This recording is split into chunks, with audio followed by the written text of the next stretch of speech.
Tkompli l-kompilazzjoni fil-każ dwar l-attentat ta' serqa fuq il-Bank HSBC hekk kif matul il-ġurnata ta' tlieta xedt Melvin Tewma.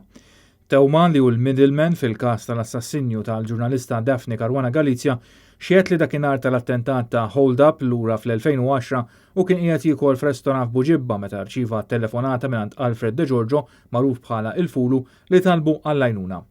Meta Tewma mar f'appartament u wasab wieħed mill-akkużati Darren De Bono magħruf bħala it-Topo Mixidem. De Giorgio talab lil Tewma sabiex isib veterinarju biex idewwih. De Giorgio kien qallu li sparaw fuqu il-pulizija.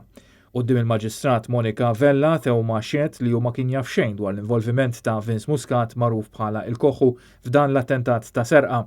Muscat flimkien ma' De Bono qed jiffaċċjaw akkużi brabta ma' dan ir-reat. Il-Ministru Carmelo Abela, ex-manager tal-HSBC, kien interrogat mill-Pulizija dwar dan il-każ. L-aħwa De Giorgio qed jinsistu wkoll li anki l-ex-Ministru Chris Cardona kellu involviment f'dan il-każ. Kemm Abela kif ukoll Cardona qed jiġħdu l-involviment tagħhom. L-avukat Mark Sant qed jidher għal Vince Muscat fil-waqt li Darren De Bono qed ikun assistit mill-avukat Edward Gatt.